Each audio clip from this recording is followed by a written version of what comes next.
La cultura y el arte son la expresión de un pueblo, el espacio que le permite, por un lado, hacer catarsis y sublimar sus frustraciones, sus duelos, sus cargas cotidianas y, por otro, canalizar sus sueños y esperanzas. Las obras de arte que un pueblo produce no hacen sino engrandecerlo, poner en alto su imagen, no solo en el momento presente, sino a lo largo de los siglos. Los pueblos que a su paso dejan música, literatura, pintura, obras arquitectónicas, son inmortales.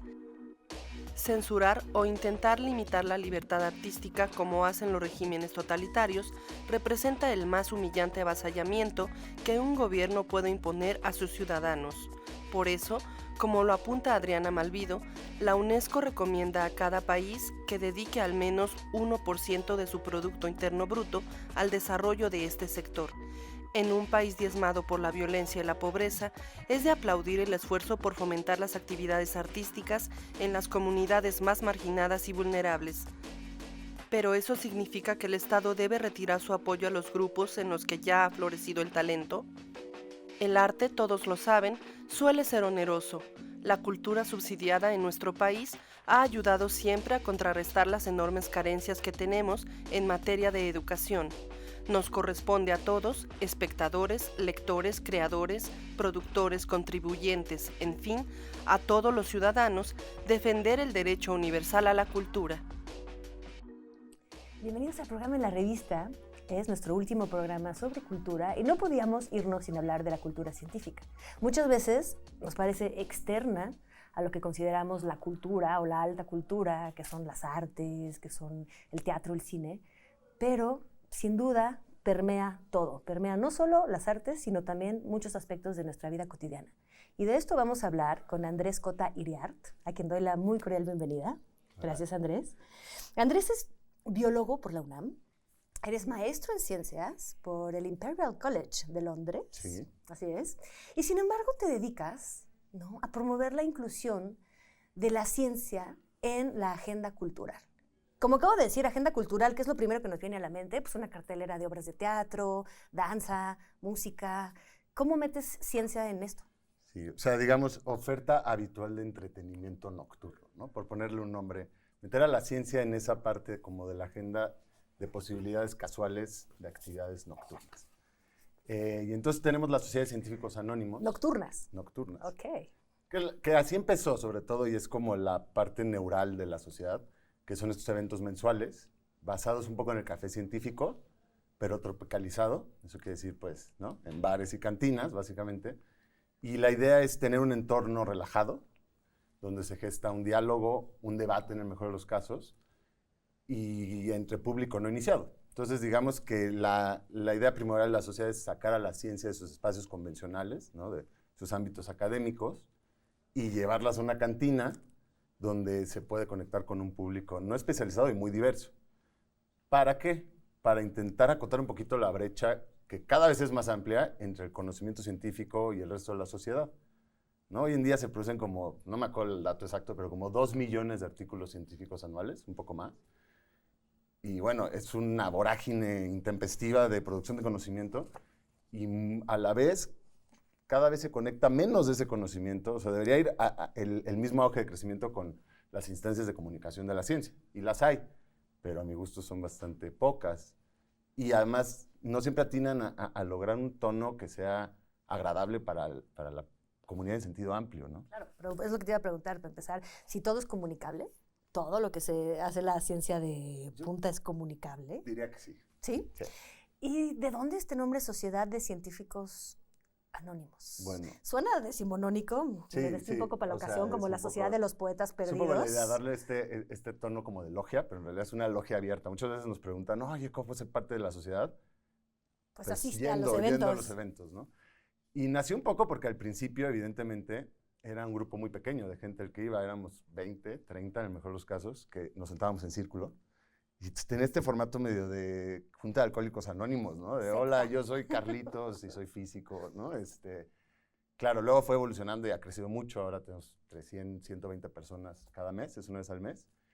Pero en realidad también lo de anónimos es porque en esa noche, en ese momento, los científicos o los expertos que invitamos a brindar contexto sobre el tema, pierden un poco sus credenciales, o al menos bajan del pedestal donde muchas veces se les considera, ¿no? Porque a la gente no iniciada en un tema, no le importa tanto si hiciste un postdoc en Cambridge ¿no? O has publicado en PNAS, le importa lo que le vas a contar en ese momento. Claro, el nivel de la conversación. Y por otro lado, el público que pues no, digamos, no tiene una formación académica o una formación científica, esa noche puede jugar un poco a ser científico y establecer un diálogo bidireccional y abierto entre los expertos y la sociedad, del cual resultan cosas muy interesantes. Y que además adolece muchas veces la ciencia hoy en día de ese diálogo. Pero además acaba un poco en fiesta. Digo, yo la única vez que fui, no pude entrar por exceso de gente en el local. Acaba esto en fiesta, se veía, o sea, hay bebida, o sea, yo lo veo perfecto juntar fiesta y ciencia, ¿por qué no? Primero uno y luego el otro. Sí, acaba para quien quiera, todos somos libres, es algo como medio Montessori, cada quien haga lo que quiera, pero no necesariamente acá en una fiesta a altas horas de la noche, pero sí hay como varias etapas, ¿no? La primera etapa siempre, o sea, es una vez al mes, un tema en específico y un par de ponentes que sean o expertos o científicos o divulgadores, que puedan brindar contexto del tema. ¿Y cuáles son los temas más, digamos, por los que la gente se interesa más?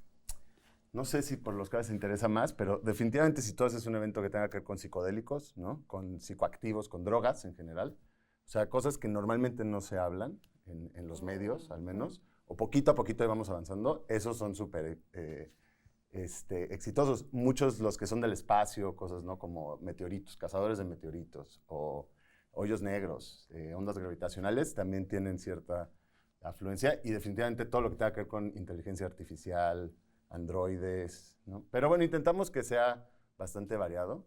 Igual son 12 al año, aunque hacemos más, siempre hay algún evento como especial por ahí colado, pero intentamos 30% decidir temas que consideramos importantes de los que no se habla, digamos la extinción de los insectos.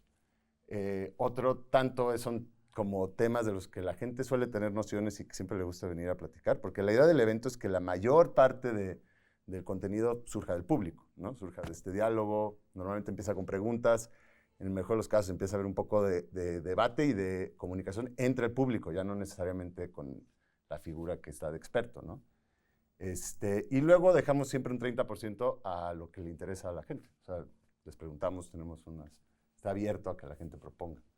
Qué interesante. Creo que te voy a preguntar en un momento más, porque creo que me dejaste un poco picada con la extinción de los insectos. Okay. Pero primero, para agarrar el tema desde donde empezamos, desde 1959, o por lo menos se conoce muchísimo, es una charla que dio Charles Percy Snow, ¿no? En el que denunciaba una sociedad organizada en dos culturas, o por lo menos que había dos culturas paralelas que no se tocaban, la cultura científica y la cultura de las artes y las humanidades. Él decía que este abismo entre las dos, que él además demostraba diciendo que cuando él dejaba a los científicos y se iba con sus amigos literarios, porque era novelista, pues los amigos literarios se burlaban mucho de lo poco que sabían la comunidad científica de la alta cultura, de música, o lo poco que habían leído, si quieres, de las novelas clásicas. Sin embargo, si le preguntaba a él a sus amigos literarios que tanto se burlaban de sus colegas científicos, si sabían cuál era la segunda ley de la termodinámica, o lo que sería equivalente hoy en día, ¿no? Cuál es el proceso exacto por el que el dióxido de carbono se diluye y acidifica el agua, pues no sabían tampoco. Y él decía, pues eso tampoco es cultura, ¿no? O sea, también a ustedes les falta una cultura. ¿Tú cómo te posicionas en relación a esto? ¿Crees que sigue habiendo este abismo? ¿Decías que se separa cada vez más? ¿O al contrario, se está trabajando efectivamente para juntarlos? Yo me pronunciaría completamente en contra de que haya dos culturas. O sea, puede ser que se gesten por cómo están administradas las ciencias y las artes, pero definitivamente cultura hay una y debería ser lo más integral posible. Sí, de acuerdo en que ha habido un proceso histórico, ¿no? Conforme más reduccionista se vuelve la ciencia y además hay más presión pues la verdad es que la ciencia se administra de una manera que es bastante triste, que es esta cantidad contra calidad. Y eso obliga a los científicos a estar cada vez más metidos en su tema y solo viendo su tema y solo hablando con sus pares y se vuelve algo hermético, ¿no? Lo cual está pésimo. Pero tampoco tienen el tiempo, o sea, la administración de la ciencia debería permitir esos tiempos de que los científicos salgan de su ámbito y conecten con otras cosas. Por otro lado, hay cada vez más, siento yo, y no solo modernos, pero muchos casos de hibridación entre ciencia y arte, que sin duda entre ciencia y literatura, que me parece producen cosas muy interesantes, ¿no? Por ejemplo, pensemos en el Ulipo, que era este grupo de los patafísicos, que había matemáticos, físicos y escritores, ¿no? Perec, Queneau, Calvino también se formó ahí, en que la idea era meter estas cosas como las permutaciones matemáticas a la literatura y generar un laboratorio, una maquinaria de literatura potencialmente infinita, ¿no? A través de ponerte obstrucciones. Y bueno, ahí hay un ejemplo claro. Hoy en día creo que cada vez mejora. Sí pasamos, creo que un momento de esta brecha muy marcada y tristemente porque se vuelve como una cuestión también como de prejuicios, ¿no? Los artistas, por un lado, piensan que los científicos son cuadrados, cuando es todo lo contrario. O sea, sobre todo si tú trabajas como con, yo qué sé, partículas elementales, pues si no tienes metáfora e imaginación desabocada, no puedes ni entrarle, ¿no? Y por otro lado, los científicos a veces piensan que a los artistas les falta, digamos, rigor o disciplina, cuando es todo lo contrario. Cualquier persona que se dedique al arte o sea escritor sabrá que no hay ninguna obra maestra que valga la pena si no cuesta sangre, ¿no? Y mucha investigación y mucha depuración. Entonces, claro, hay que juntarlos y que se den cuenta que así no es. Y sí, ha habido instancias yo qué sé, en la FIL ya se incorpora una gran sección de ciencia, que está muy bien. En el Cervantino también se empezó a meter, cuando estaba Volpi en el Cervantino, debates científicos ofertados como, en vez de entrar a una obra de teatro, pues voy a ver este debate sobre neurología. No, y el Hay Festival, por ejemplo, que es un festival de letras, que tiene toda una parte del Hay científico. Tenemos el Aleph, el Festival de Artes y Ciencias en la UNAM. De hecho, se fundó en la UNAM, participa en una cosa que se llama ACT, ¿no? Como de acción, que es Arte, Ciencias y Tecnología. Está el sistema, tú cuentas, tú eres científico, eres divulgador de la ciencia, comunicador, y tú eres del Sistema Nacional de Creadores. Sí, pero me llevó 7 años conseguir eso. Yo estuve aplicando primero a creadores jóvenes, ¿no? A jóvenes creadores, durante 7 años, con un proyecto similar, no siempre el mismo. Y yo creo que siempre me rebotaban en parte porque era como, no, pues está haciendo divulgación de la ciencia, que vaya a pedirle dinero. Pero ya te aceptaron. Y siento que, pero lo que te voy a decir, vamos a hacernos quiero la pausa de este programa, pero tengo la impresión que se está volviendo más como... Percy Snow decía que la separación, el abismo entre ciencias y artes o humanidades no permitía resolver los problemas urgentes y que ahora, a raíz de que hay problemas urgentes, por lo menos se siente esta urgencia del cambio climático, esta urgencia de la extinción de las especies, está entrando muchísimo más la ciencia. O sea, la ciencia sí entra dentro de las artes, pero tengo tendencia a pensar que las artes no a la ciencia, o sea, que los científicos no están tan contaminados de arte como al revés, pero me vas a responder esto después de la pausa, ¿de acuerdo? Damos una pausa, volvemos a que nos respondan esta pregunta.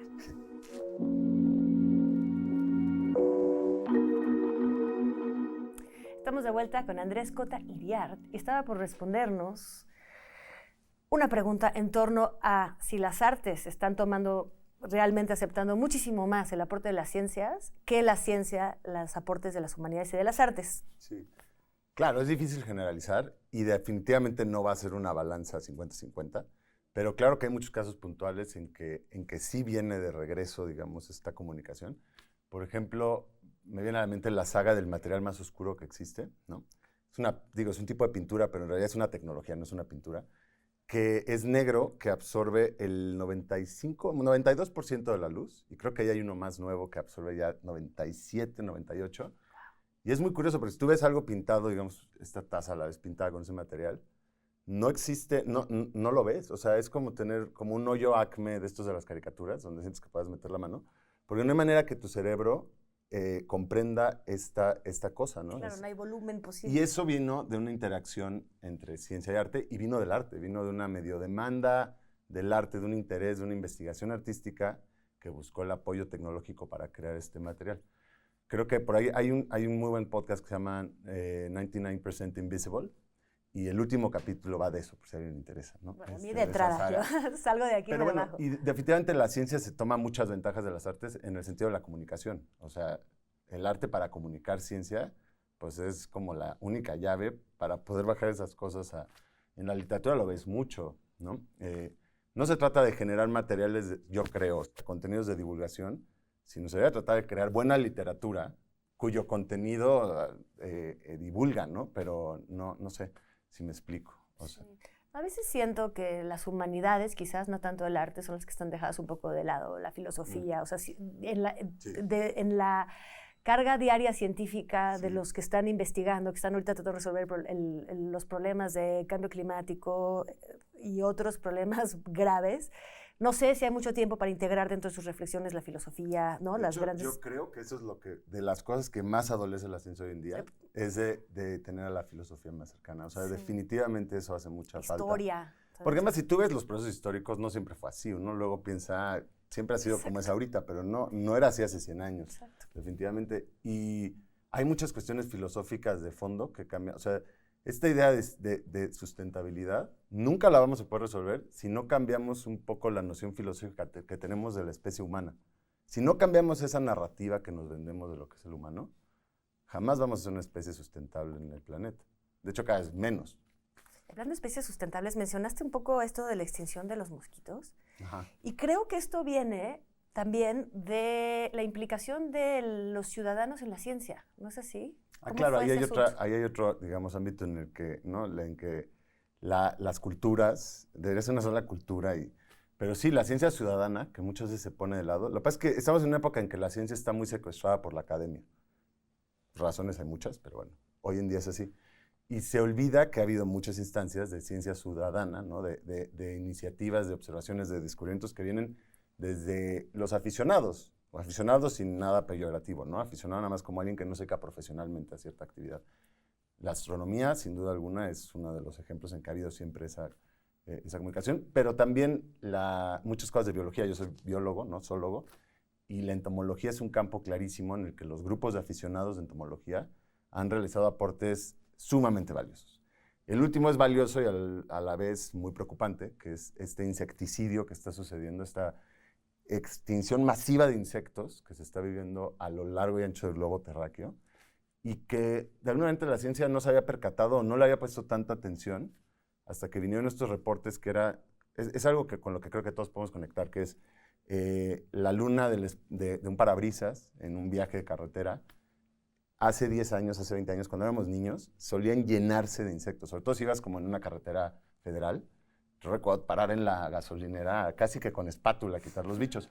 Y hoy en día puedes hacer ese mismo trayecto y ya son poquitos. Poquititos. Lo acabo de hacer, fue desolador. Me paré especial en una gasolinera y dije, bueno, de una vez voy a aprovechar para quitar de los faros porque se estaba acostando el sol. No había nada y venía de la costa. Y eso, entonces vino esa observación, fue en Europa, y este grupo que lo notó, lo empezó a hacer sistemáticamente en distintas épocas del año, comparativo en juntaron varios años, y dijeron, aquí está sucediendo algo. Y hoy en día ya se usa hasta como una medida para medir qué tanto están desapareciendo los insectos, al menos los voladores, porque hay muchos tipos de insectos. ¿Cómo se llama la medida? Pues es windshield effect, no sé cómo se llama en español, literalmente, ¿no? El efecto el efecto parabrisas. Pero claro, a raíz de eso empezó a concentrarse la ciencia en ello y es algo realmente perturbador porque por supuesto que es triste que se extingan especies carismáticas, la vaquita marina, el panda, el tigre, pero al final ecológicamente tampoco tiene una relevancia tan significativa. No así los insectos y los invertebrados, que no hace falta tener una imaginación desbordada para ver las implicaciones que tiene esto. O sea, son la base de la cadena alimenticia de todo el resto y son los polinizadores principales de muchas plantas. Tú quita eso de la ecuación y se te viene abajo la ecología en el sentido más amplio concebible. Y está sucediendo ahorita, se estima, digo, estos estudios también pues van a ir cambiando, obviamente, como todo en la ciencia, se va a ir actualizando, pero más o menos la tasa de extinción de insectos o de invertebrados en general es 8 veces mayor que la de anfibios, que por mucho es el grupo de vertebrados ahorita en peor situación. Qué grueso. ¿Sabe? O sea, y sobre todo el hecho de que quienes tuvieran que sonar la alarma de eso sean aficionados que están estudiando insectos, que se den cuenta de eso, mientras los científicos quizás están clavados en estudio de una molécula.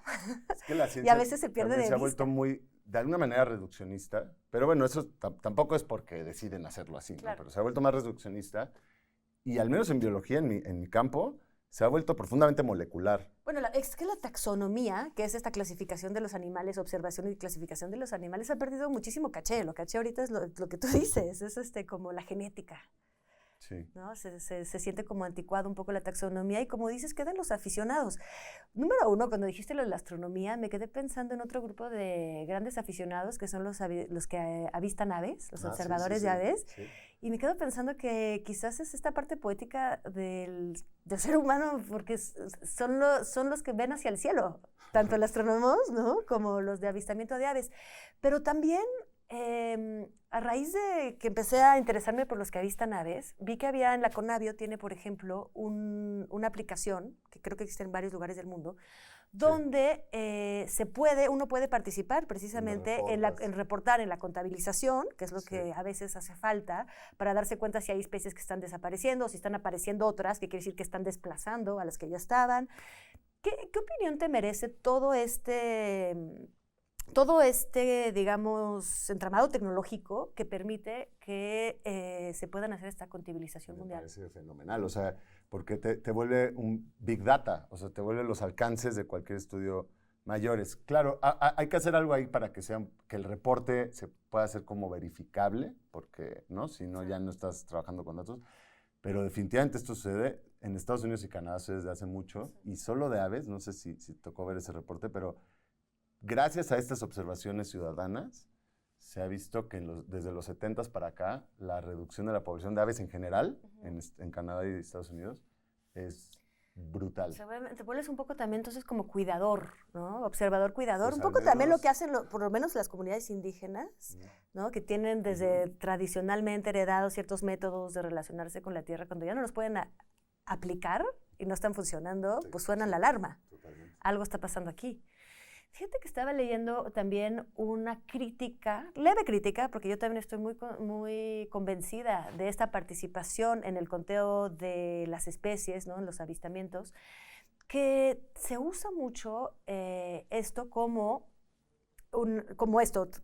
generación de datos, trabajo muy gratuito, ¿no?, que todo el mundo hace, que colabora, del que realmente no se conoce para qué se va a usar ni los resultados. O sea, que quizás donde habría que fomentar la ciencia ciudadana también es a qué problemas queremos que resuelvan, ¿no?, y en qué tipo de investigaciones podemos meternos o en exigir de la ciencia ciertas cosas. ¿Cómo? Puede ser, pero creo que es peligrosísimo porque se vuelve entonces una idea de la ciencia utilitaria. A ver. Que, hombre, está bien que haya ciencia utilitaria y está bien que se inste a que se genere, pero la ciencia, yo creo, debe ser básica siempre. O sea, hay que producir conocimiento, hay que tener medidas, hay que tener reportes de poblaciones de especies y luego a ver en qué se puede emplear. Pero la producción de conocimiento no puede ser interesada, porque en ese momento, cuando se vuelve utilitario, se vuelve también una cosa causal y direccional y limitante al resto. Sí, ¿Quién decide eso? ¿Quién decide que la astronomía no es importante hoy en día? No se puede eso, o sea, no, yo creo que es bien peligroso. Bueno, es uno de los problemas nacionales en el CONACYT, sí, ¿no? De los planteamientos. Yo sé que es uno de los debates álgidos y bueno, hay que participar desde muchos lados, pero yo al menos siempre me voy a posicionar por una ciencia básica. Una ciencia básica, sí, pero pero bueno, ahorita sobre todo con los problemas que están surgiendo. Yo estoy de acuerdo que las soluciones además siempre se encuentran mucho en ciencia, no buscándolas, ¿no? Desde lugares donde se está investigando una cosa, que por ley de serendipia se encuentra otra cosa. Sí. Pero a la hora del cambio climático, ¿no?, que de repente es tan apremiante y está tan presente. Hay son medidas políticas. Claro. Y tendría que haber un montón de medidas políticas. Entonces, una exigencia a la ciencia que incide en la política de una alguna exigencia manera. a los políticos. Es que uno se le olvida esto, pero uno vota por ellos, ¿no? Y si, por ejemplo, Yuval Harari, Yuval Harari, ¿no?, para citar a un autor que está un poco de moda hoy en día, identifica cuáles son las 3 razones que más incidencia van a tener sobre los próximos 20 años, 30 años, y por consiguiente sobre las que deberíamos estar preguntando a los políticos, a los que vas a elegir. Ninguno habla de eso. O sea, que es calentamiento global, como bien lo dices tú, eso definitivamente, ingeniería genética y la inteligencia artificial, el auge de la inteligencia artificial. Y se nos olvida como ciudadanos que pues esas cosas nos van a repercutir a todos. Claro. Pero sí, o sea, la ciencia puede decir, oigan, el calentamiento global, esto, y pensamos estas predicciones, pero se necesita que los políticos tomen medidas. Claro, que sirva para algo. Pues gracias por darnos este panorama total que termina en que no solo necesitamos una cultura científica, no solo necesitamos una cultura artística y literaria, sino también política. Sí. La agenda está dura, pero bueno, ¿quién dijo que iba a ser fácil esto? Nadie. Para gozar hay que trabajar. Muchas gracias, Andrés. Gracias a ti. Pues muchísimas gracias a todos y bueno, nos seguimos viendo por aquí en el programa de la revista.